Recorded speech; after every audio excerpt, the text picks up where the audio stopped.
Bueno, buenas. También a la grabación en sí misma.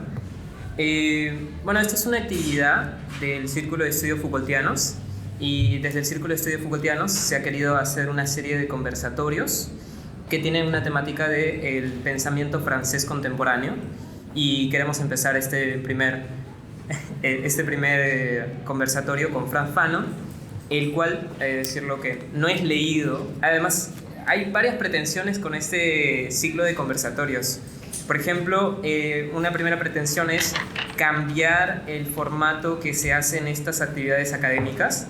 En ese sentido, lo que se ha pedido a los expositores, bueno, a los comentadores, es no escribir una ponencia, a diferencia de otros lados donde se hace una ponencia y la persona habla básicamente desde su propio interés. Entonces, no quiero hacer eso, quiero hacer un conversatorio más abierto al público, que tal vez no esté tan profundo en la filosofía o tal vez no tenga ese conocimiento vasto de un tema específico.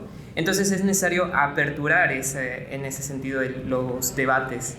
Y aparte también introducir este pensamiento francés contemporáneo, o también mencionado como pensamiento francés posguerra, a lo que es los discursos o los debates de filosofía peruana actuales. Porque creo, al menos yo, y desde Frantz Fanon, lo vamos a ver en este conversatorio, que nos pueden brindar varias cuestiones importantes, Frantz Fanon. Entonces, primero quisiera presentarles a nuestros ambos. No ha podido asistir Fernando Iriarte por unos problemas, pero quisiera presentar a los comentadores que tenemos. Primero tenemos a Jeremy Trujillo, que es bachiller en filosofía por la Universidad Nacional Mayor de San Marcos. Actualmente estudia la maestría en filosofía en la misma casa de estudios. Es miembro del grupo de investigación Filosofía y Liberación. Fundó la agrupación estudiantil Laudano, enfocada en estudios humanísticos peruanos. Ha publicado un artículo académico en torno al carácter humanista de la filosofía latinoamericana con la revista Solar. Actualmente elabora su tesis de licenciatura, que se llama Hipólito Unanue, Republicanismo e Ilustración Criolla. Sus áreas de estudio son la estética, la ética y la filosofía peruana. Además, también tenemos a Carlos Quenaya, quien es magíster en filosofía por la Universidad Nacional Mayor de San Marcos y actualmente cursa el doctorado en la misma especialidad en la Pontificia Universidad Católica del Perú. Ha publicado los poemarios Elogio de otra vana invención en el 2008, Los discutibles cuadernos en el 2012, La trama sorda o la nube del no saber en el 2016, La forma del confín en el 2022 y en el 2023 Palabras del pequeño novelista. Forma parte del grupo de investigación de arte y estética de la PUC y es profesor de la Universidad de Lima y de la Universidad Peruana Cayetano Heredia. Entonces, bueno, ellos son nuestros comentadores. Y bueno, también se ha dado a las personas y también está disponible una biografía de Frantz Fanon, la cual voy a leer muy brevemente para dar paso rápidamente al conversatorio. Frantz Fanon nació en 1925 en Martinica, que es una isla del Caribe que en su tiempo estaba en el régimen colonial, y falleció en el 6 de diciembre de 1961. Fue filósofo y psiquiatra y uno de los escritores negros más influyentes durante la lucha de la liberación anticolonial, y sentó las bases de un enfoque de resistencia que inspiró a pensadores de la izquierda de 1968. Ahí son Michel Foucault, Jacques Derrida, Gilles Deleuze y entre otros. Y tiene antecedentes, como puede ser que estudió con un profesor de Aimé Césaire, que es un ideólogo de la negritud. También participó en la guerra de las fuerzas de la liberación francesa y estuvo combatiendo contra las fuerzas nazis, pero también hay que decirlo claro que desde en ese momento ya encontraba estructuras raciales que iban en contra de él. Por ejemplo, que en 1945, cuando la derrota de los nazis era evidente, el régimen de Fanon fue blanqueado y él enviado a Toulouse, que es básicamente una provincia lejana, para decir y justificar de que en realidad la guerra fue hecha y realizada por los blancos franceses. Y bueno, hay varias cosas que los invito a leer, ¿no? Y hay un recuento de su participación política en el Frente de Liberación Nacional, su tiempo en Argelia, su paso en diferentes lugares, y también su momento ideólogo en este Frente de Liberación Nacional. Y bueno, la fecha en donde murió. También hay una bibliografía. Hay que recordar que Frantz Fanon murió temprano, murió con 39 años. Durante su tiempo de vida solo publicó dos obras, que es Piel Negra, Máscaras Blancas y Los Condenados de la Tierra, que en realidad fue publicado un mes después de su fallecimiento. Pero se puede recontar que hay 5 obras bajo su nombre, que también se puede encontrar con Sociología de una Revolución, que engloba diversos artículos publicados en periódicos, por la Revolución Africana del mismo tipo, y Alienation and Freedom, que todavía no está traducida al español, que es también una colección de textos y manuscritos inéditos. Y también hay una literatura secundaria selecta, donde hay diferentes artículos que he querido proporcionar a ustedes, donde se pueden encontrar diferentes libros importantes y artículos importantes para que se puedan utilizar en futuros proyectos que ustedes tengan, ¿no? Entonces, y también hay un QR donde pueden llegar a las páginas del Círculo de Foucault. Entonces es eso. Y bueno, el libro que nos llama ahorita es Los Condenados de la Tierra. En eso se va a basar este conversatorio muy breve.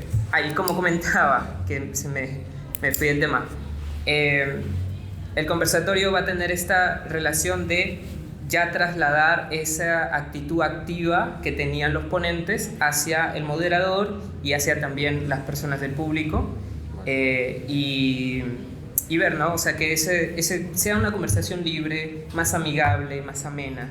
Entonces yo voy a ir moderando esta conversación, pero ustedes también están libres de hablar entre ustedes, al desviarse tal vez un poco del tema, siempre y cuando sea partiendo desde Frantz Fanon. Entonces, después de hablar tanto, ¿qué les pareció el texto? Jeremy. Bueno, yo podría empezar quizás primero también saludando a todos. Gracias también por la asistencia y también por la invitación. Pero bueno, o sea, yo al menos es la primera vez que leo a Fanon, porque como ya comentábamos previamente, bueno, el video no sale, pero previamente quizás no es un autor que se lea mucho en la propia escuela, debido a que, o sea, no es parte de un canon filosófico muy, digamos, bien visto, o en todo caso con ciertos conceptos que de pronto permiten profundizar más en una corriente de pensamiento como tal. Pero sí era leído, al menos hasta donde tengo entendido, por los autores mayores que nosotros. Me refiero dentro de San Marcos. Por ejemplo, alguien que no, obviamente creo que ha mapeado muy bien a Fanon es Augusto Salazar Bondy, ¿no? Augusto Salazar Bondy, él, digamos, hasta cuando hace su texto, este diálogo de Bartolomeo de la Dominación, que es un diálogo que se publica prácticamente para hacer como una especie de manual pedagógico o algo así para profesores, y que se entienda, ¿no?, de manera lúdica. Digamos, ahí hace mención de Fanon, literalmente, claro, ¿no? Aparte de Bartolomé aparece la figura de Fanon. Interesante eso, pero hoy, digamos, en la actualidad acá en San Marcos quizás no se trabaja mucho, al menos en filosofía, no sé cómo será en otras carreras. Lo digo por experiencia, o sea, tampoco es tal vez como ese miedo, porque Fanon es sumamente revolucionario y Bondy, al menos en nuestro contexto, es como liberador. Claro, por ahí podría ser, ¿no? Sí, entonces eso me ha parecido una obra bastante interesante. Sobre todo me he centrado mucho en el capítulo sobre la cultura nacional, que no sé si también lo habrán tocado. No sé, Carlos, tú, por ejemplo, o sea, ¿qué te ha parecido? O sea, o en todo caso, ¿en qué capítulo te has centrado más? Sí, bueno, a mí me gustó el texto. Es un texto relativamente voluminoso, ¿no? Más de 300 páginas, para hacer un ensayo que tiene una velocidad y una fuerza, ¿no? A mí lo que me gusta es que no siento al teórico político al que uno está acostumbrado a leer normalmente, ¿no? Al que está pensando con conceptos y que le cuesta aterrizar en el terreno de los hechos, sino que es un libro de combate. Es un libro de los hechos. Claro, es un libro para hacer la revolución, ¿no? Sí. Para cambiar el mundo. Entonces tiene esa atmósfera de estar muy presente con la coyuntura, algo que desde ese punto de vista me parece ya es una crítica al filósofo profesional, ¿no? Al filósofo profesional le cuesta mucho estar en la coyuntura, a Fanon no le cuesta nada y ser lúcido al mismo tiempo, ¿no? Mantener la lucidez y hablar desde la coyuntura, desde el presente, me parece una de las cosas más difíciles y tiene una fibra de escritor importante, ¿no? Me emocionó mucho el texto de Sartre también, la introducción de Sartre. La introducción de Sartre. Que muy bueno ese llamado a descolonizar también al francés que está leyendo el texto, ¿no? Y la invocación al era Fanon. Y bueno, ya hay un montón de cosas que comentar. A mí, tal vez el capítulo que más me ha gustado, tal vez sea el último, el de el colonialismo y trastornos mentales. Wow. ¿No? El de los testimonios finales. Sí. Pero hay varias cosas que discutir. Sí. Y Sartre incluso va un poco, tal vez no un poco más allá de Fanon, pero traslada el colonialismo al europeo mismo. Sí. No, o sea, lo traslada y dice, no, el colonialismo no solo está en aquellos que después se utiliza el término indígenas, ¿no? Aquellos foráneos, sino que está entre nosotros mismos y nosotros mismos estamos luchando con nosotros mismos. Yo creo que tal vez Fanon, Jean-Paul Sartre hace tal vez referencias mucho a Mao. Tal vez tiene ese contexto de revolucionario con Mao y demás. Pero algo que también me interesa es, y porque mencionaste cómo escribe Fanon, para ustedes, ¿a quiénes habla Fanon? Bueno, yo creo que principalmente, o sea, yo creo que la intención, como ya decía Carlos, y seguro también quienes lo hayan revisado el texto, o al menos por ahí escuchado un poco acerca de ese texto, es, digamos, notar una necesidad de lucha. Por lo tanto, a quienes habla, o sea, creo que principalmente, por decirlo de manera así breve, es a un sujeto revolucionario. Ahora, es un problema eso, ¿no? O sea, digamos, hasta qué punto esos conceptos, pues ya, no quiero entrar en ese debate, pero al menos sí creo que está, digamos, hablando a cierto público, a cierta población, etcétera, que está oprimida, ¿no? Lo dice, creo que explícitamente. Entonces, que está oprimida y que debe, digamos, buscar la liberación, ¿no? O sea, que se encuentra en una condición de dominación, voy a usar jerga salazariana, y que buscas la liberación, digamos. Es inevitable hacer la jerga salazar. No, lo digo porque justamente lo mencioné hace rato y bueno, o sea, nada más, por eso. Incluso tal vez en nuestra tradición es muy complicado no leer a Fanon y no pensar inevitablemente en Bondi. Y decir, bueno, tal vez esto es lo que hablaba Bondi, ¿no? O Mariátegui también. Mariátegui, bueno, Mariátegui también hacía una referencia al contexto económico y también hablaba estrictamente del colonizante y colonizado y demás. Claro. Hay una alusión al problema de la tierra que a mí me hizo resonar mucho también los ensayos. Con el problema del indio. Sí. Desde el título, ¿no? Los condenados de la tierra, ¿no? O sea, es bastante sugerente eso. ¿Ustedes qué pensaban que era la tierra? Yo pensaba, o sea, bueno, yo como no había leído a Fanon, pensé que se basaba en una revolución también así, ¿no? Digamos, de la tierra, un poco por ahí, pero no se refiere a eso necesariamente. Claro, es lo que leí que es una alusión a la internacional, ¿no? A este himno, ¿no? Francés. Sí, incluso Fanon es como que muy interesante. Inicia el libro, si hablamos de la estructura del libro mismo, inicia desde la agitación política, pasa a una formación cultural, luego a un espacio postcolonial, y quien no quiere la cosa te está reorientando a una política global. Y Fanon es ya así maravilloso, o sea, parte desde lo singular y va a lo universal, a un proyecto más político. Sí. Y en ese sentido del proyecto político, también me surgió esta pregunta. ¿Seguimos colonizados? También con esta referencia Sartre, que Sartre hacía referencia a los mismos europeos. ¿Estamos colonizados? ¿Ustedes creen que seguimos colonizados? Bueno, yo en todo caso me gustaría centrarme en el capítulo 4, donde hablas precisamente acerca un poco de... Es un poco por mis intereses también acerca de la estética de la literatura. Entonces, en ese caso, cuando habla sobre la cultura nacional, lo que hace es, digamos, generar un discurso, digamos, retórico, que muestra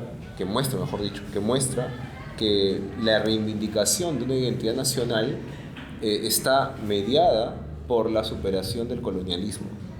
O sea, que el colonialismo no solamente se basa en generar esclavitud, en términos económicos, sino también y quizá por eso también al final justo lo deja lo de trastornos mentales, sino en despersonalizar a los humanos, en deshumanizar, ¿no? Alienación.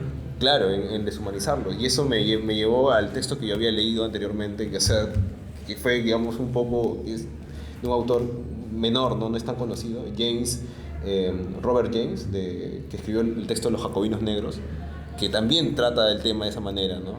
Claro, es una narrativa más histórica, pero también trata el tema de cómo, o sea, en la Revolución Haitiana, ¿sí? No solamente la condición de esclavos que trabajan en las haciendas de azúcares, ¿no? Es el problema, no, sino también, digamos, cómo se oprime la misma cosmovisión africana.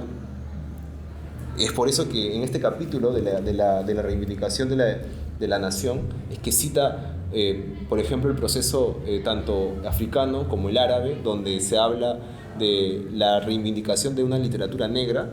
Incluso en el contexto árabe incluso habla de la reivindicación de una literatura basada en el Islam, que es algo que no lo menciona Fanon, porque seguro desconocía sobre eso, pero que si lo trasladamos a, digamos, latitudes más, digamos, nacionales, podría explicar el proceso de la literatura indigenista.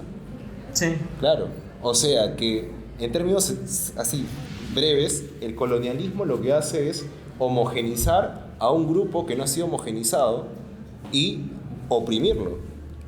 Claro, porque, o sea, claro, literalmente, o sea, no es que es literatura nigeriana o literatura angolesa, sino, dice Fanon, es literatura negra, o sea, africana. Es igual acá, no dices literatura ayacuchana o literatura huanuqueña, es literatura indigenista. Entonces, eso es más o menos lo que esa dialéctica es lo interesante, porque no es que se homogeniza per se, sino que el colonialismo homogeniza a los oprimidos.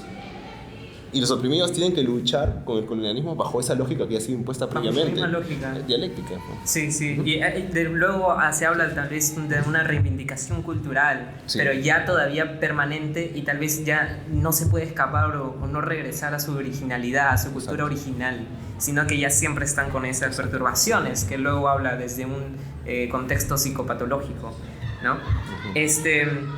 Pero también, tal vez, Carlos, podrías responder...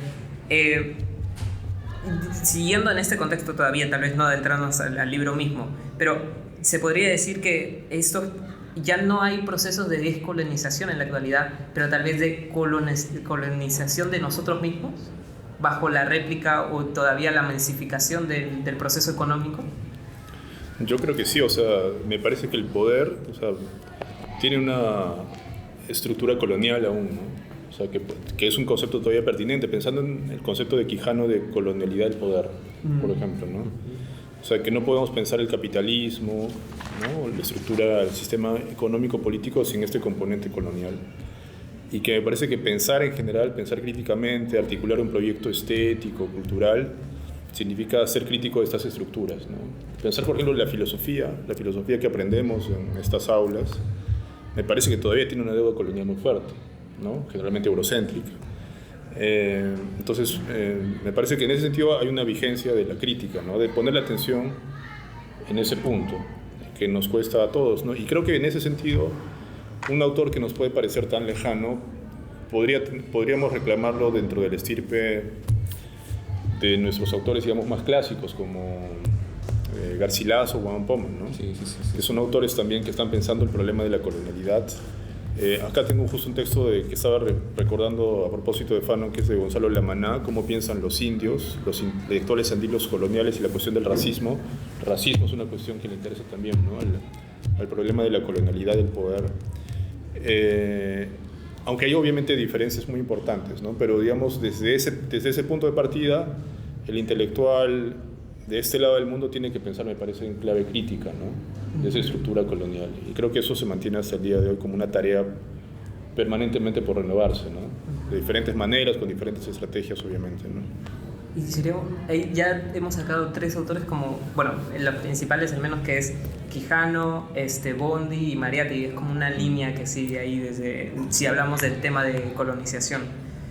Pasando también a otro tema que se va a presentar en el libro y es problemático y es tal vez lo más discutible con respecto a Fanon y este libro, y también por lo que, y esto está en la bibliografía, que se incautó su obra de Los Condenados de la Tierra un mes después nomás. Y la pregunta, la cuestión es ¿Fanon apoya, o se puede decir que se apoya, una revolución o un terrorismo? Porque son cuestiones diferentes. Una revolución es como una liberación nacional. Pero ¿cuándo es que se pasa esa línea y se dice, ok, esto ya está yendo a terrorismo?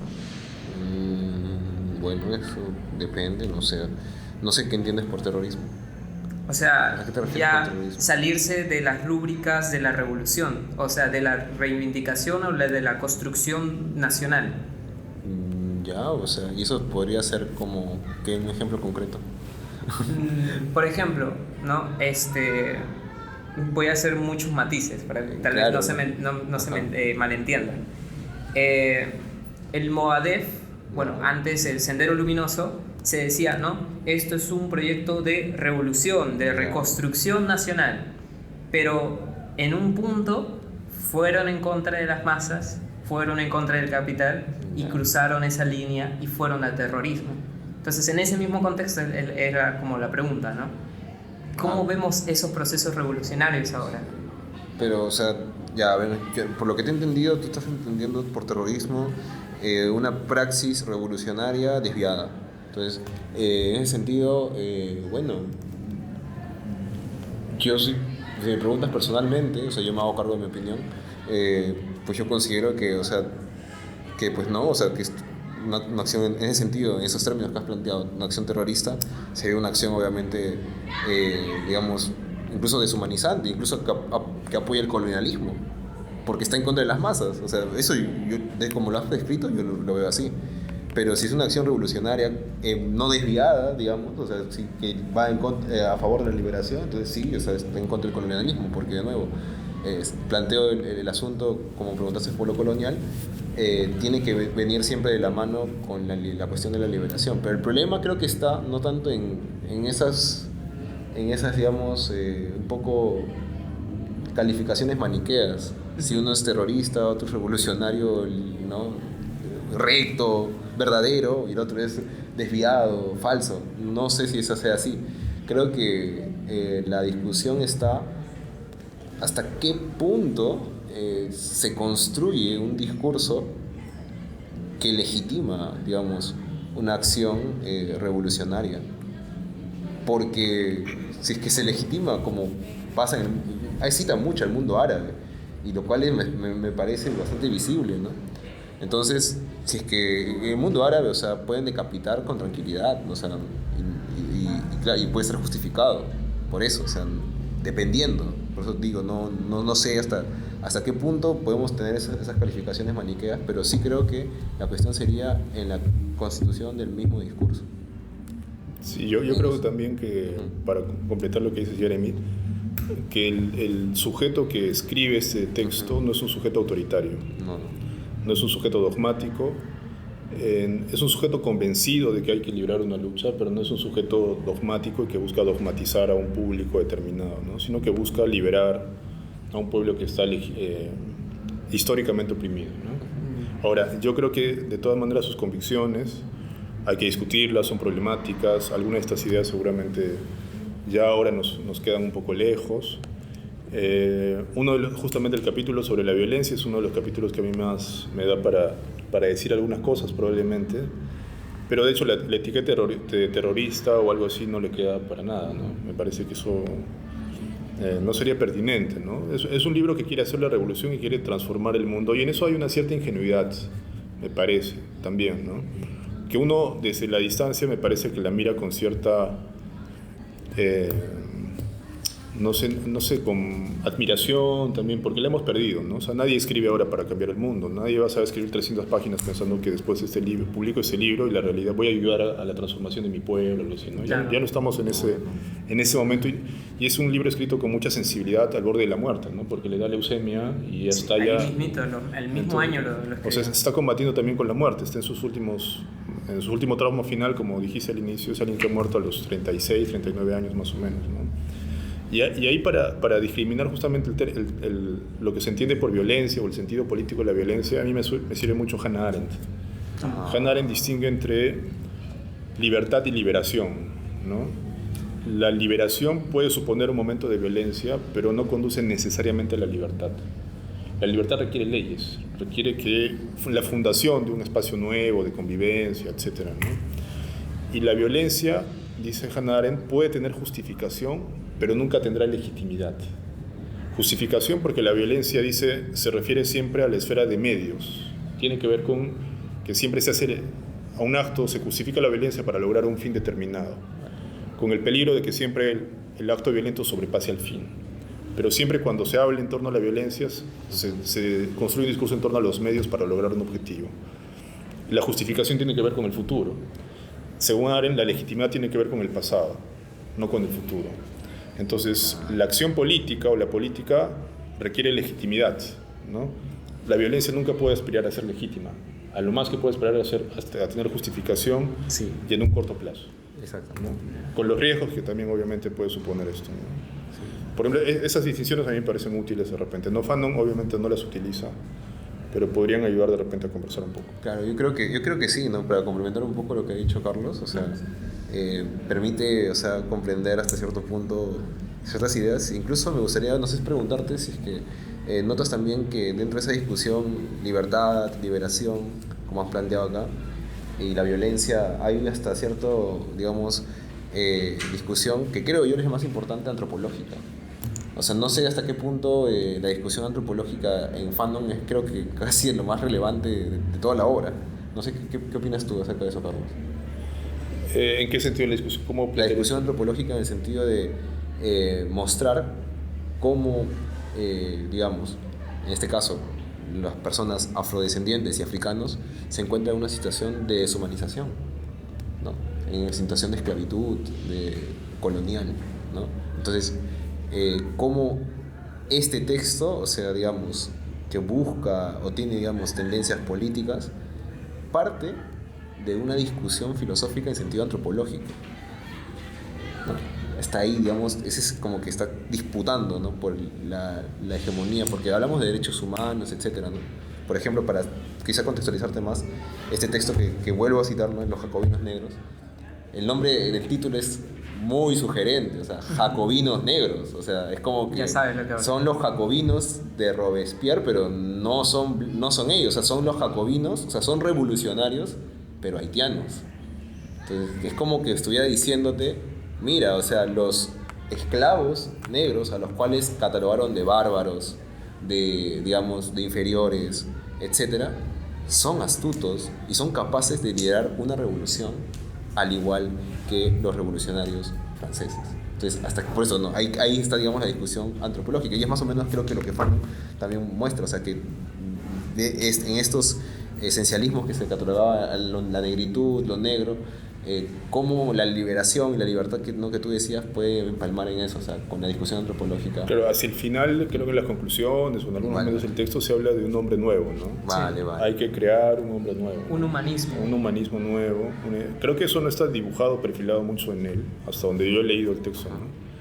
Pero hay una invocación a un hombre nuevo que en realidad a mí me resuena, por ejemplo, Vallejo, ¿no? Un poco Vallejo.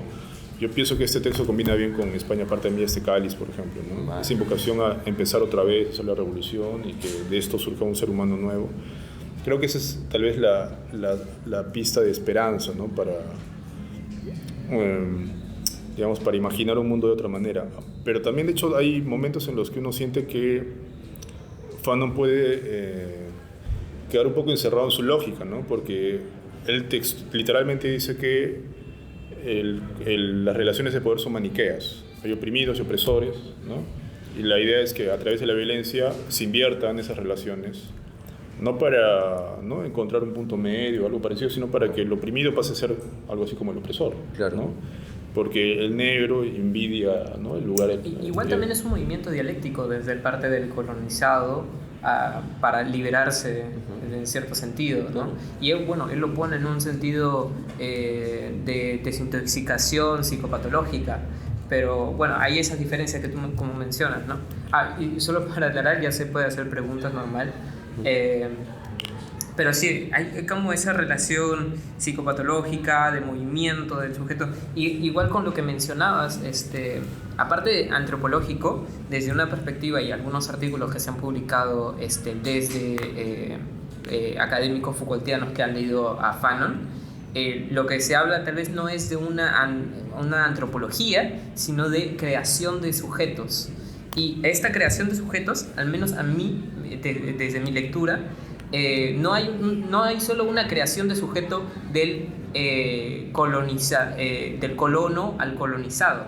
O sea, el colono no es el único que está haciendo una creación de sujeto, un sujeto oprimido. Fanon, a mi parecer, también está queriendo hacer otro sujeto. Obviamente, esto va conforme con el humanismo, ¿no?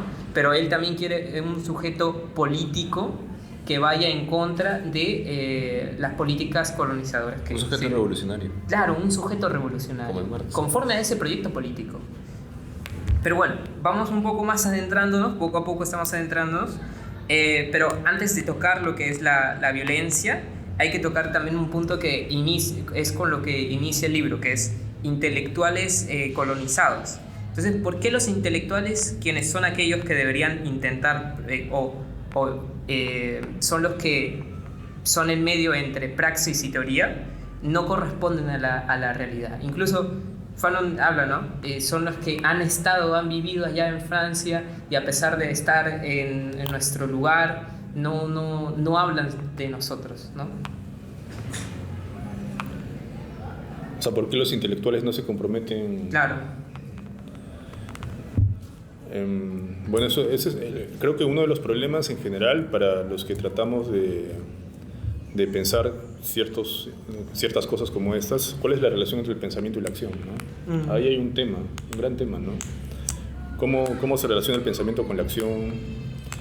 Fanon, por momentos, una de las cosas que más me gusta es la crítica a los intelectuales, de hecho, ¿no? Sí. El intelectual que hereda el individualismo burgués, ¿no? Que no se siente bien con la masa, ¿no?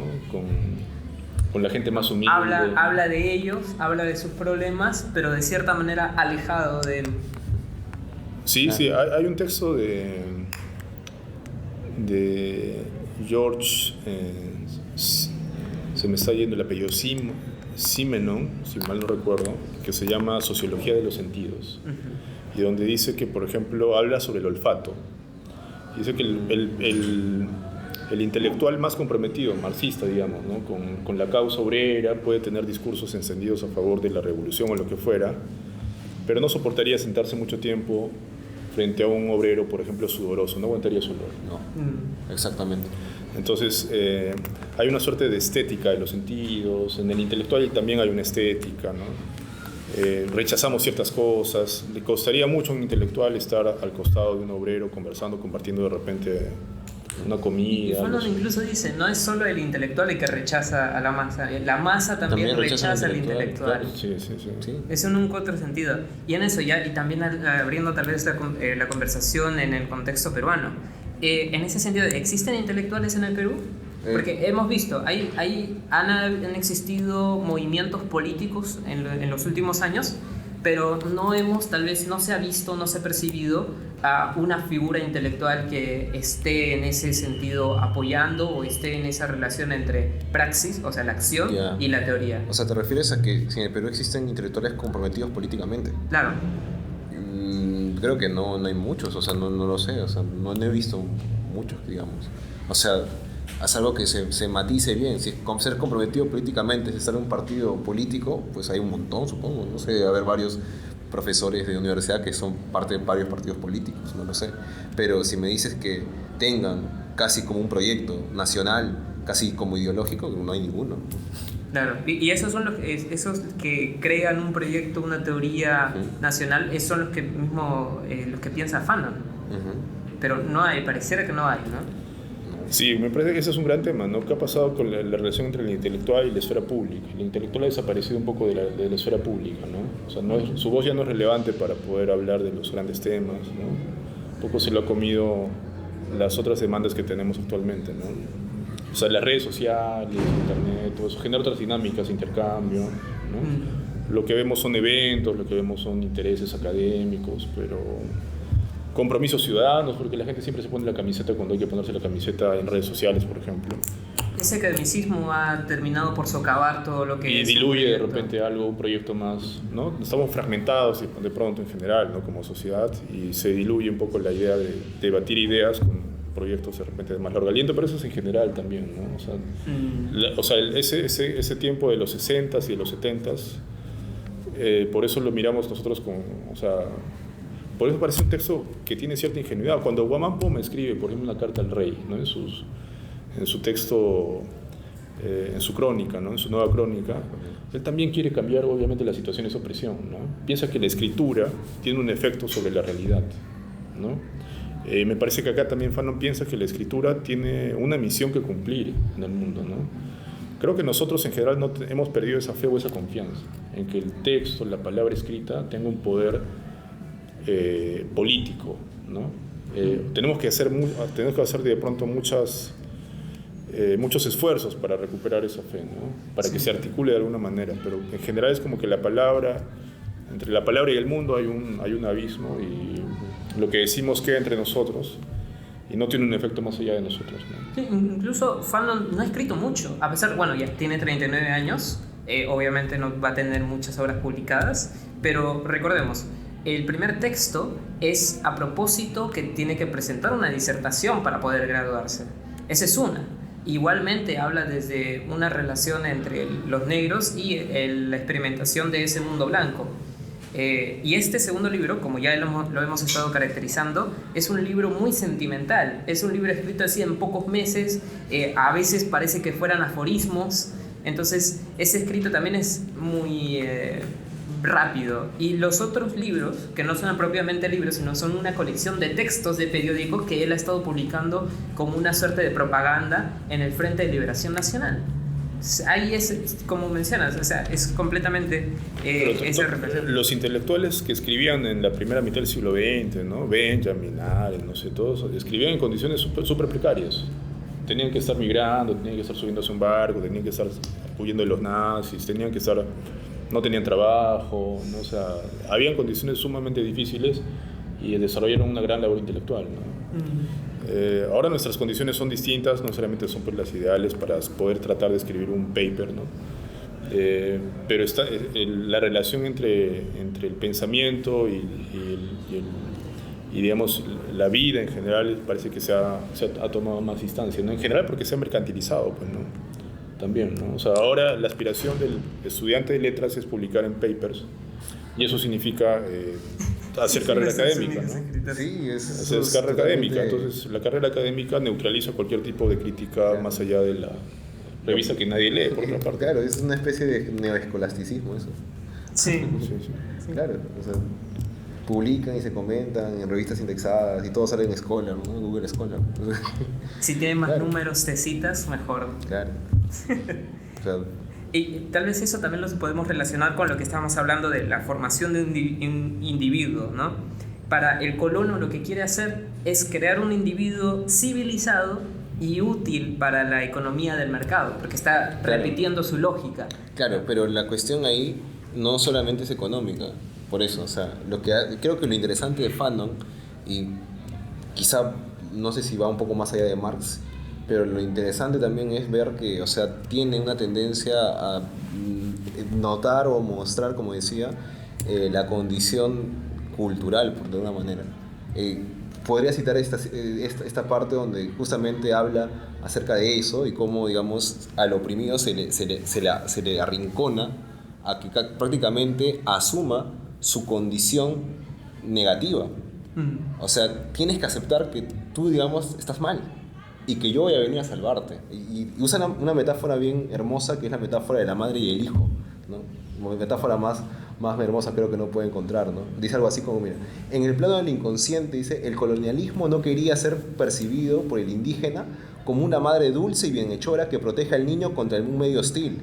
O sea, no es la madre que cariñosa, maternal en todo caso, no, sino como una madre que impide, sin cesar, a un niño fundamentalmente perverso caer en el suicidio, da rienda suelta a sus instintos maléficos. La madre colonial defiende al niño contra sí mismo, contra su yo, contra su fisiología, su biología, su desgracia ontológica. Entonces no es, digamos, algo, digamos, que yo te vengo a dar la mano, no, es como que yo te estoy sacando, ¿no?, para que no te mates tú solo, porque tú estás mal. Y te convencen de que estás mal. Entonces ahí vienen, digamos, por eso es que vienen muchas las citas a la literatura de Fanon y del círculo, digamos, de la sociedad negra de literatura, etcétera, todo eso. Sí, claro. Sí. Y eso lo pueden relacionar tal vez con este proceso de colonización, pero en el contexto peruano. En el virreinato, claro, se caracterizaba al indígena como si fuera un animal, pero no se le dio el título de animal porque necesitaban, ¿cómo se llama?, imponerle la religión. Y si se decía que era animal, entonces la religión o la imposición de Dios no iba a valer, ¿no? Entonces tal vez lo pueden relacionar por ahí también. Claro, o sea, totalmente. O sea, es que esto de aquí, por eso mismo, expresa una situación colonial. Claro, si bien es cierto, habla más específico de las colonias francesas y colonias británicas, no tanto de las españolas, porque supongo que Fanon no sabría mucho sobre el tema, pero se puede replicar ante eso también, o sea, el México, Perú. No, sí sabía, claro, porque ¿no? Sí hay citas, pero no profundizan mucho. Hay una mención a Perú, claro, de pasadita. También hay citas a México, a citas, claro, a momentos peruanos también, pero no lo hace, digamos, tan explícito como podríamos quizás conocernos nosotros, en el sentido, o sea, de que la legitimidad de ciertas instituciones, como la misma evangelización y todo eso, obviamente, como ya citaba Carlos en el libro, o sea, cómo piensan los indios, ¿no? Entonces, obviamente va de la mano de un discurso, o que puede ser bien imperial, o bien puede ser mediador, o bien puede ser radical, ¿no? Y en el caso peruano, por ponerlo de una manera justa, eso conversaba en el almuerzo con un profesor de San Marcos, me comentaba un poco su libro que va a publicar, creo que ahora en enero, no sé, algo por ahí, y que precisamente a inicios del siglo XVI, lo que pasa acá, a mitad, ya casi finales del siglo XVI, lo que pasa acá es que se legitima la visión mediadora. O sea, no es la visión imperial digamos, que buscaba al indio someterlo, no, sino un poco más la de garcilaciana, ¿no? O sea, la de, sí, o sea, hay que mezclar, ¿no? O sea, el matiz, etcétera. O sea, pero eso de ahí, o sea, es como que no es totalmente, digamos, liberador. Es todo lo contrario. Apoya el status quo. Claro, o sea, es como decir, sí, pues, o sea, sí se puede, digamos, ¿no? Sí se puede evangelizarlo y sacarlo de su estado, ¿no?, inferior, etcétera. No someterlo hasta, digamos, destruirlo, sino hay que, ¿no?, como un niño menor. Exacto. Entonces, pese a que se vende como una posición mediadora, no es totalmente, digamos, liberadora, ¿no? Por eso es que si uno estudia a Garcilaso no tendría tantos problemas, ¿no?, porque es conciliador al parecer. Pero en el fondo, como diría Fanon, es colonial. Colonial. Claro. Ya. Ahora sí a lo colonial, aunque ya estamos en el tema del colonial, pero vamos ahora sí en las preguntas con respecto a la colonización en sí. Y hay que dejar en claro que Fanon también hace como este juego de estamos hablando de nosotros, los colonizados, pero si uno se da cuenta también de la figura del colono, se puede dar cuenta que también este proceso de colonización, este juego de colonización, también deja daños psíquicos y morales al colono. Ya, claro, Incluso al colono, el que está haciendo el daño, se afecta a sí mismo. Pero quizá Carlos ahí podría decir más porque se enfocó más en el capítulo de... Sí, me parece que es el capítulo que problematiza muchas de las tesis mismas que están en el texto de Fanon. Como psiquiatra toma nota, ¿no? Hasta me parece que se puede hacer una película con fragmentos de los testimonios que hay ahí. Por ejemplo, a mí me llamó mucho la atención el primero, que habla sobre el torturador, justamente, ¿no? El torturador que es violento contra su esposa, violento contra sus hijos, que tortura durante 10 horas de lunes a viernes, que escucha voces después de torturar, ¿no? Los gritos los sigue escuchando, y va donde Fanon para pedirle que lo ayude a torturar con serenidad, ¿no? Porque así ya no puede trabajar, ¿no?, como un hombre de bien. Entonces está loco, ¿no? Está loco. Y el efecto que causa la violencia al que la ejerce, al que la padece, a los que están alrededor también, no necesariamente participan activamente, a la hija, no sé, del militar francés, por ejemplo, también mencioné en otra parte, a los niños, ¿no?, que no participan activamente, pero que matan, por ejemplo, a un amigo francés, ¿no? Porque están dentro del clima de la violencia también y tienen un discurso justificador al respecto. Entonces los testimonios me parece que son ese tipo de textos que problematizan las ideas de los intelectuales en general, las tesis, ¿no? Las tesis. Porque uno no puede quedarse, digamos, sino con preguntas después de leer eso, ¿no? O sea, no puedes apoyar... las víctimas también son victimarios, ¿no? Los victimarios también pueden ser víctimas, o sea, se complejiza mucho más la cuestión, ¿no? Incluso se podría decir que los colonos tienen miedo a la violencia del indígena. También. Le tienen miedo a lo que es, porque incluso, recordemos, el indígena, en una parte del primer capítulo lo menciona, pero el indígena es la representación no solo de no comprender las morales del europeo y tal vez no integrarlas en él, sino es la manifestación de la negación total de todos los morales de la tradición del europeo. Entonces, como ese miedo que existe del colono y esas cuestiones psicopatológicas que se presentan. Y hay también algo que no es perceptible, que sucede con respecto a la colonización, que esa lógica de fragmentación que ocurre en una ciudad, porque también creo que en uno de los textos, no sé si en este texto, porque he leído varias cosas para hacerles preguntas, en otro texto de Fanon, Fanon dice Martinica, que es su ciudad natal, está dividida en dos. Y eso es por, repito, la lógica esta económica, en el decir que la lógica ha dejado un régimen racializado de interacciones dañinas, interpersonales y de inequidad económica. Teniendo eso de base, ¿no se cree que hay países de tercer mundo que replican o que continúan esa relación? Porque, o sea, un país de tercer mundo, si se quisiera descolonizar verdaderamente, tendría que terminar con esa lógica económica, ¿no? Pero igualmente la continúan, y continúan no solo la lógica económica, sino también continúan esa lógica racial, esa lógica dañina, esa lógica psicopatológica, ¿no? Claro, es que el colonialismo, como, o sea, se podría decir que lo que hace es, de nuevo usando la metáfora que dije hace rato, o sea, bueno, que es de Fanon, no es mía, es, digamos, hacerte creer que necesitas del colonialismo para poder progresar, ¿no? Casi textualmente dice algo como esto, ¿no? Que hay que convencerse, dice, de que el colonialismo es incapaz de procurar a los pueblos colonizados las condiciones materiales susceptibles de hacer olvidar su anhelo de dignidad. O sea, digamos que te haces notar que tu condición de subdesarrollo, ¿sí?, para ser superada, tiene que apuntar no hacia una reivindicación nacional, sino hacia, digamos, mayor, digamos, que vengan mayores empresas extranjeras, ¿no? Inversión extranjera, ¿no? Lo que se hace, digamos, en la política peruana, ¿no? Eso justo te iba a decir, estás escribiendo la política peruana. Lo que vemos, o sea, día a día, o sea, es eso, o sea, no hay un proyecto nacional, o sea, por eso mismo en el capítulo sobre cultura nacional dice eso, o sea, el colonialismo ataca todo posible reivindicación nacional, tanto económica como cultural.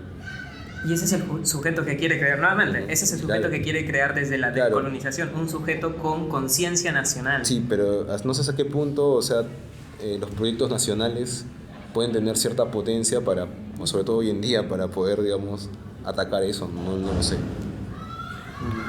Sí, bueno, ahí hay puntos de discusión. Yo, por ejemplo, entiendo perfectamente que en la coyuntura un proyecto de liberación es importante, impostergable, ¿no? Pero ya desde el punto de vista del hoy, donde de pronto ya la urgencia de liberación nacional a través de una revolución ya sucedió, no entiendo. Entonces, la construcción de una identidad se puede entender bajo otras lógicas, ¿no? Bajo otras categorías, ¿no? Entonces, por ejemplo, desde el punto de vista estético, literario, por ejemplo, el barroco suele ser una de esas vías, ¿no? Para ver cómo hay un mestizaje también de las formas, ¿no? En el plano del arte, por ejemplo, ¿no? Lezama decía que el barroco es el arte de la contraconquista, por ejemplo. El arte de la contraconquista. Y por ahí yo creo que hay una serie de vetas para ver cómo en el mestizaje, en el diálogo con lo otro, con lo diferente, en la apropiación cultural, hay maneras, digamos, creativas, interesantes de dialogar, no en clave, digamos, esencialista, ¿no?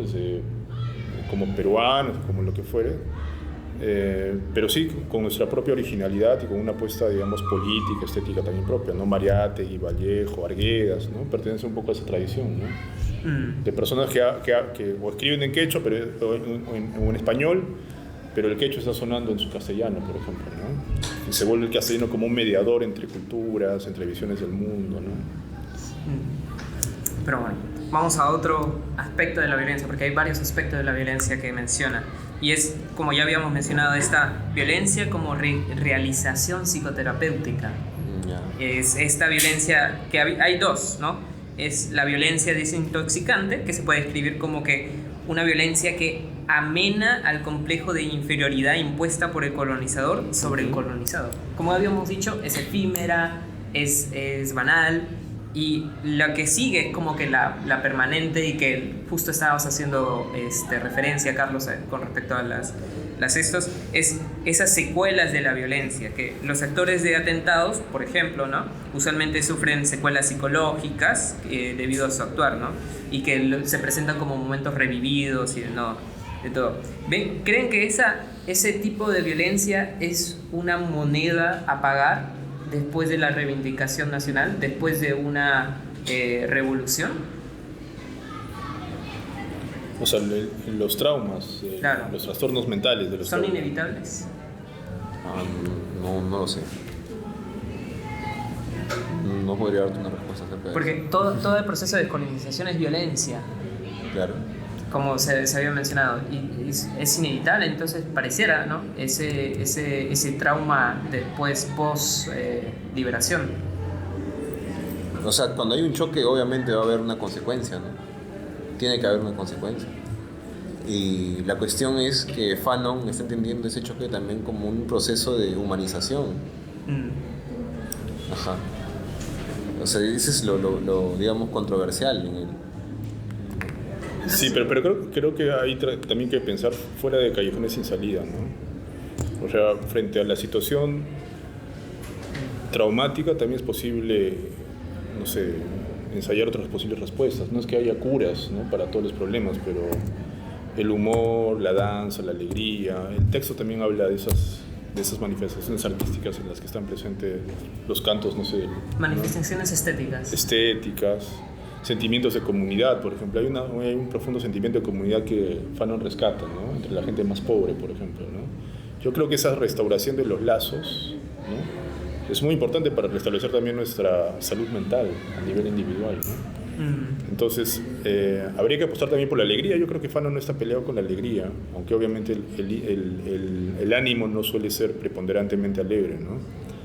Pero la alegría, el humor, ¿no?, también son importantes, ¿no?, para descolonizarnos justamente, ¿no? Porque si no, creo que estamos entrampados en los buenos contra los malos, ya en una lucha sangrienta que no va a tener jamás fin, ¿no?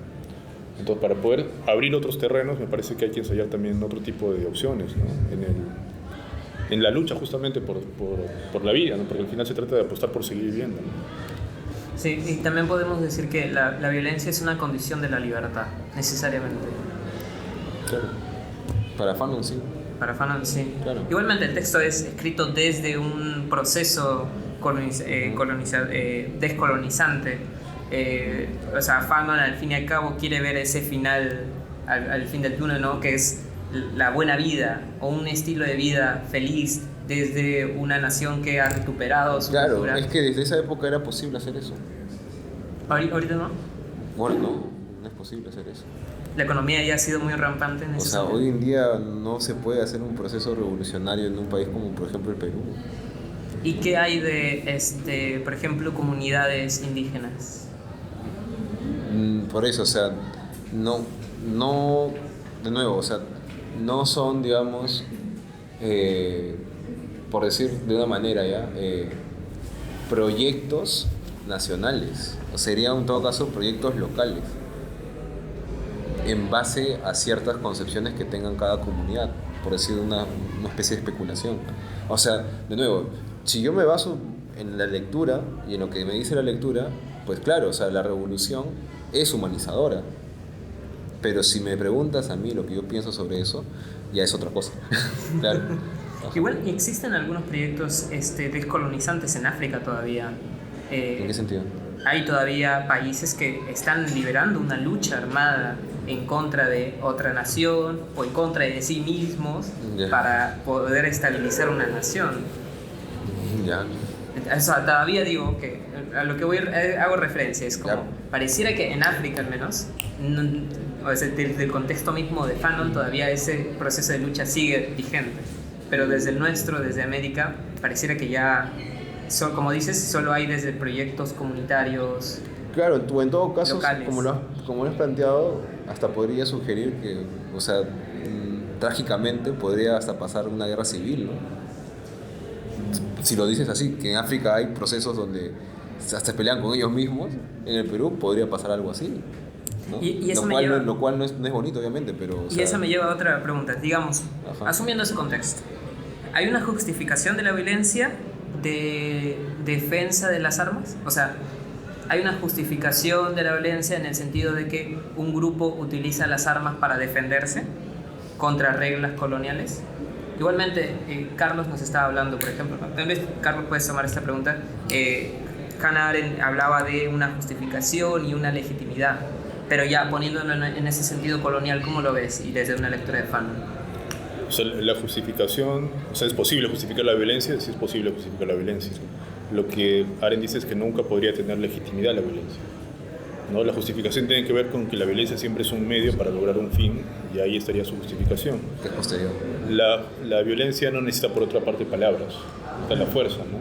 Ella distingue también entre violencia y poder, ¿no? La violencia la puede ejercer el cañón de un arma, ¿no? Pero el poder requiere una comunidad de personas que actúen concertadamente.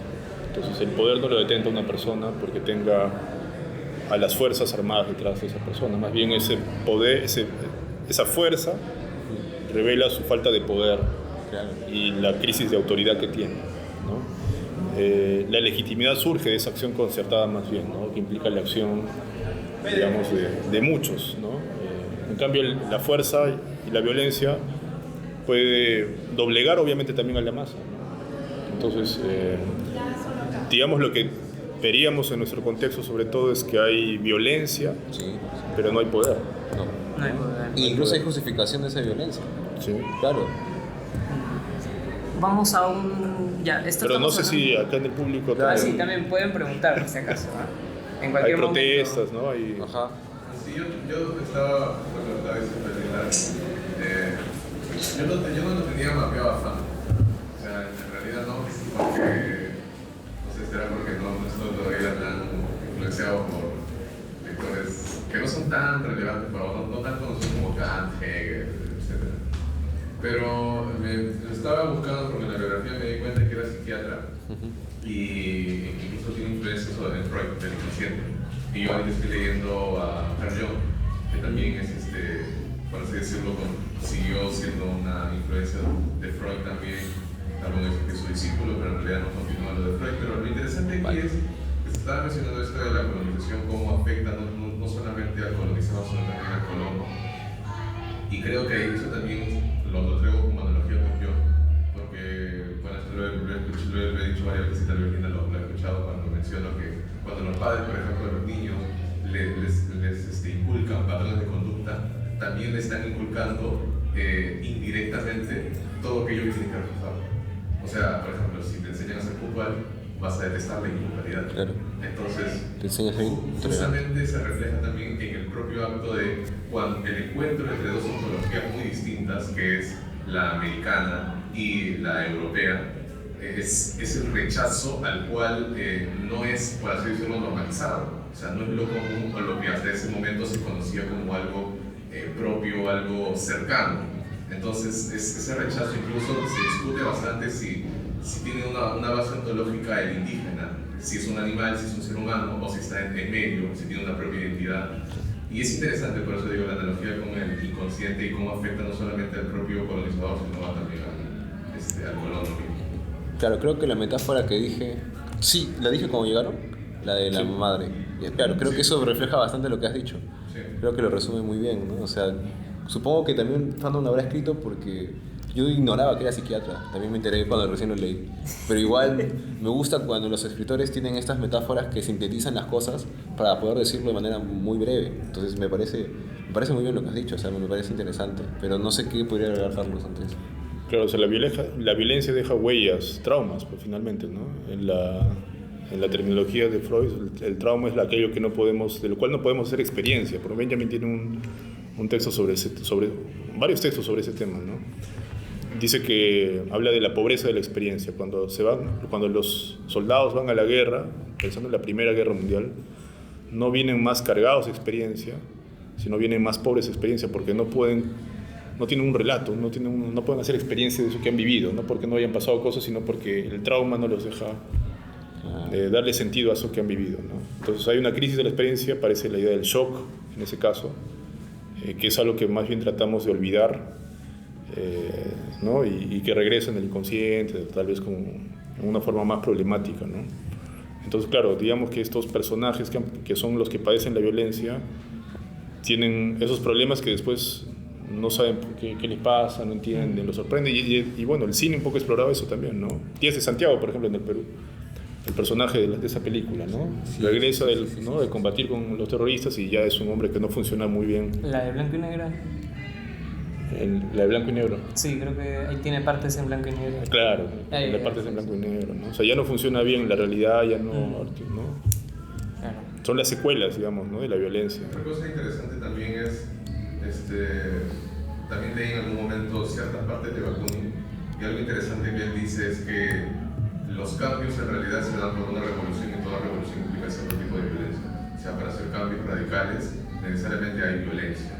Claro. Lo cual yo hasta antes veía, por ejemplo, las manifestaciones o protestas que se daban, y como que mantenía cierta distancia, pero me he ido dando cuenta con el tiempo, incluso con lo último que ha pasado con el paro, que se requiere de ciertos actos bajo los cuales el Estado pueda notarte, porque lo que pasó, por ejemplo, aquí en San Marcos, ¿no? Si un grupo de estudiantes hubiese hecho una manifestación pacífica y no hubieran tomado probablemente la universidad, no se hubiera suspendido las elecciones, quizá. No. Entonces, sí se requiere cierto tipo de acción, claro, a fin de que siempre medirse, porque a veces pueden haber excesos.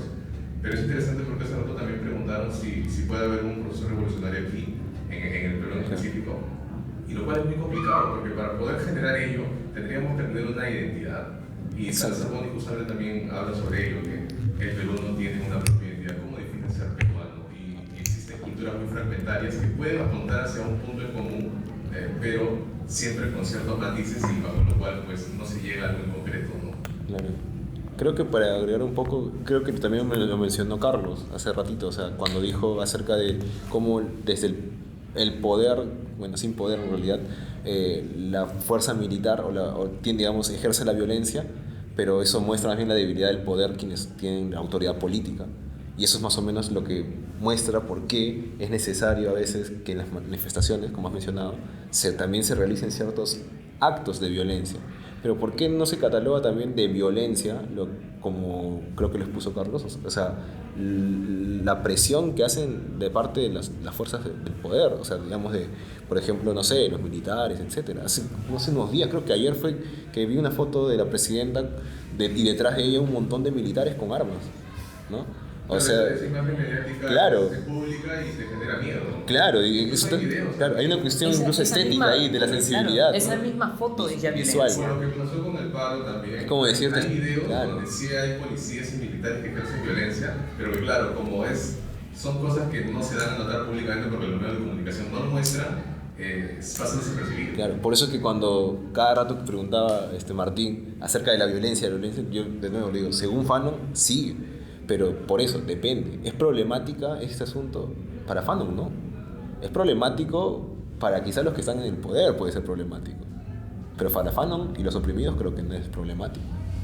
O sea, dependiendo desde dónde te posiciones, vas a tener una respuesta. Esa es la cuestión, creo ahí. Pero es interesante lo que dices, porque también me gustaría hacer una pregunta también a ti. O sea, ¿qué piensas, por ejemplo, de esto? O sea, de pronto de que haya un proceso nacional en todo caso, como dice Fanon un poco, pero que trate de desplazar esa opresión colonial. que se ha dado en varios ámbitos, económico, pero también cultural, ¿no? ¿Qué opinas acerca de eso? Esa pregunta es, diría yo, un poco problemática, Ajá. pero, a ver, creo que ninguno de nosotros somos ajenos a que en todo sentido, a nivel cultural, económico o mediático, estamos siendo oprimidos constantemente. Claro. Por el marketing, más que nada. Por ejemplo, uno de mis maestros me acuerdo que dijo que la publicidad también te genera, te bombardea a tal punto de que dice que tienes que sacar un nuevo celular, porque el celular todavía Sí. Entonces, crecer bajo esa cultura en la cual tienes que estar constantemente actualizado, modernizado, conlleva a que permitas aún ciertos patrones de dominación en ti. E incluso también conversando con Linda ayer le decía, ¿qué es lo más importante para nosotros? Que alguien valore por cómo somos, por la dignidad propia que tenemos o por cómo los demás nos ven y nos reconocen. O sea, por los logros que obtenemos por el título, el trabajo o por las personas que realmente somos. Entonces, al final, Linda también me decía, valoramos más lo que los demás dicen de nosotros. Sí. Entonces, también es una forma de dominación. Entonces, constantemente estamos siendo dominados y a su vez también reconociendo a los demás y dominándolos de esa manera, pero es algo muy recíproco, pero también problemático porque es algo que ya no puede ser ajeno a nosotros. O sea, no existe ya lo del principio como una comunidad que simplemente vive en armonía y trabaja y sobrevive, sino ahora ya existen problemáticas sociales, culturales, y cuando hay culturas o pueblos que son más fragmentados y más pequeños es peor, porque los lenguas también se pierden. Si no, el español sigue siendo, también hay lenguas originales que son el idioma oficial del Perú, como el quechua, el aymara, pero Hay más, claro.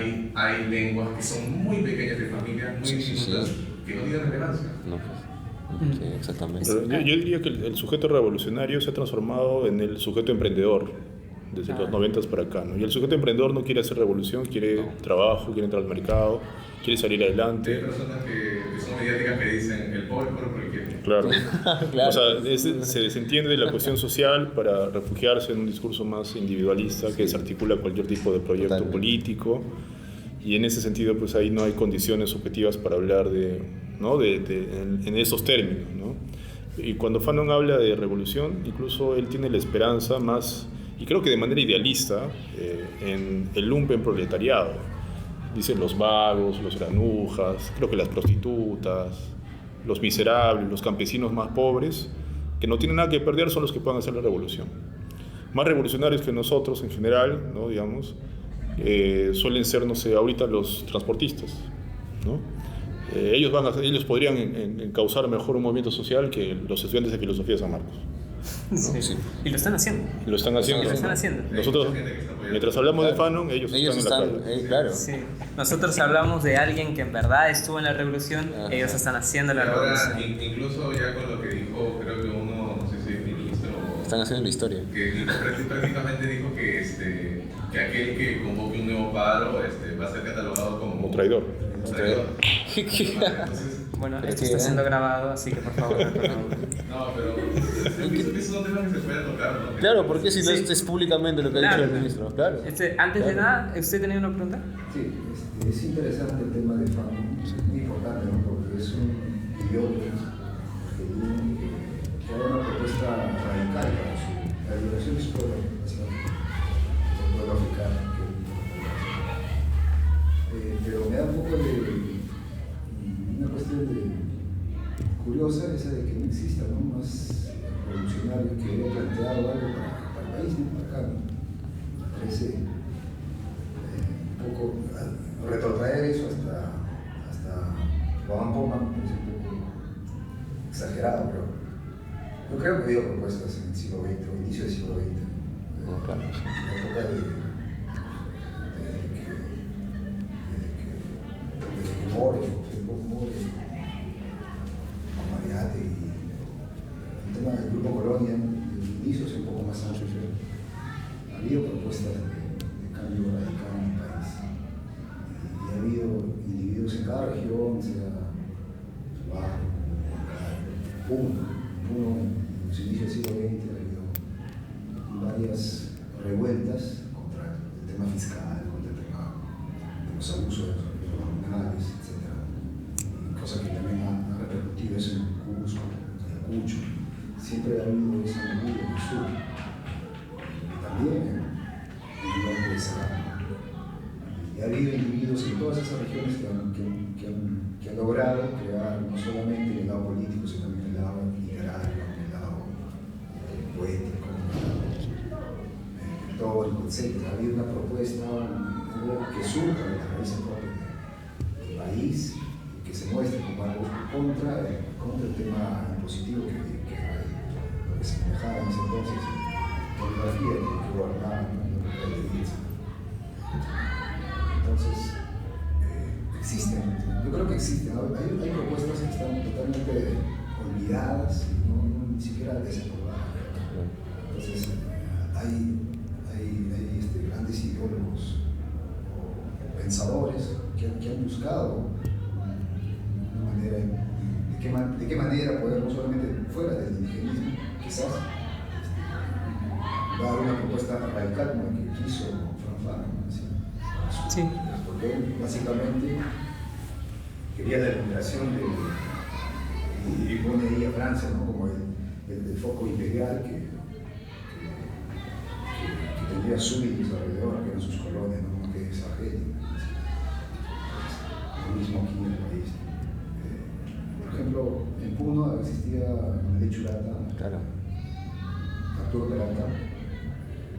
Este individuo, en 1932, junto a Sánchez Cerro, bueno, con la Rusia, él es apartado de su tierra, Puno, luego de haber fundado varios revistas, haber fundado grupos intelectuales, grupos Rupata, etc.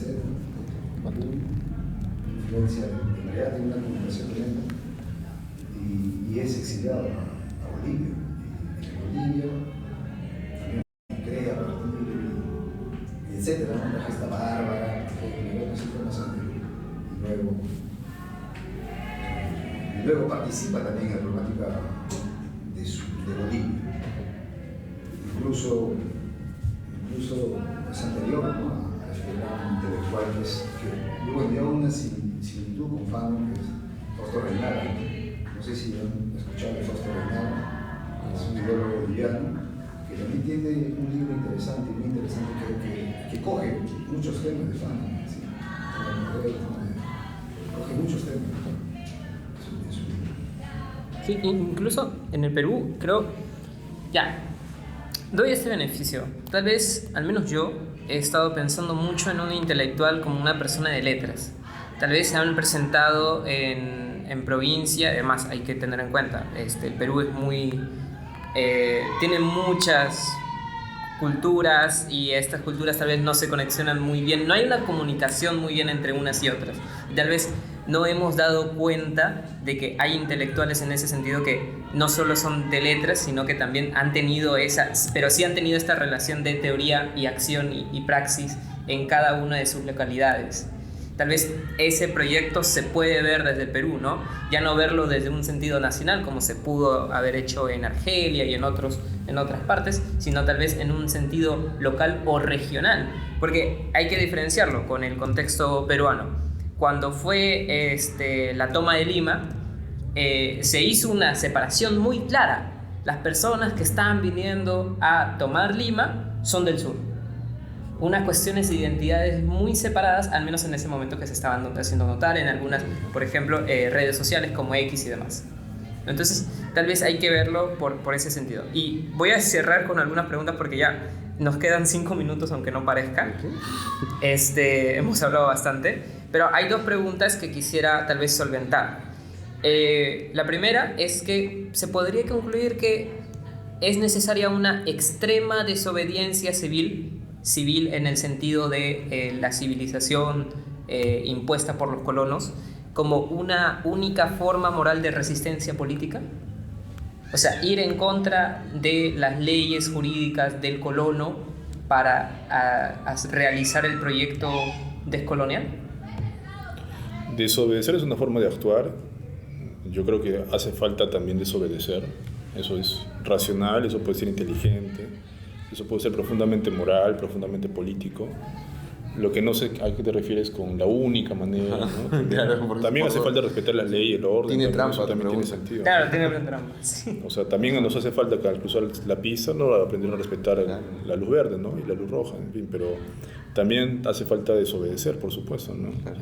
Somos muy sumisos en cierto tipo de orden de cosas, ¿no? Sobre todo cuando está en juego nuestro Claro. estatus, digamos, económico, social, Claro. ¿no? No queremos perderlo. Y es precisamente eso, creo que, al menos yo no tengo, no sé si Carlos quizás sepa más sobre cómo está ahorita la movida en el arte contemporáneo, porque yo no, pero obviamente el arte, digamos, en términos históricos en el Perú, siempre de alguna manera, sobre todo las vanguardias han venido, citando también lo que han dicho el público, han venido de la mano con proyectos, digamos, indigenistas en todo caso, o proyectos que son contestatarios, pero también desobedientes.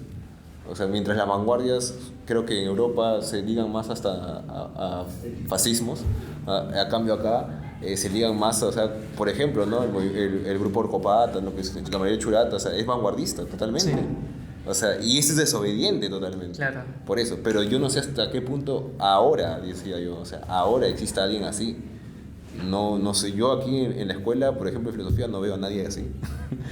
No sé, quizá en otros lugares haya gente Tal vez así. buscarlo fuera de las universidades. Probablemente. Tal vez fuera Probablemente. de lo que engloban letras. Ajá. Porque siempre pareciera que la universidad lo que hace es normalizarte, ¿no?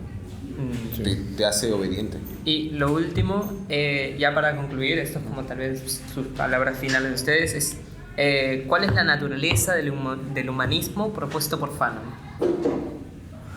¿Cada uno? Bueno, eso requiere una investigación particular para leerlo en esa clave, ¿no? Yo no lo he leído mucho en esa clave, ¿no?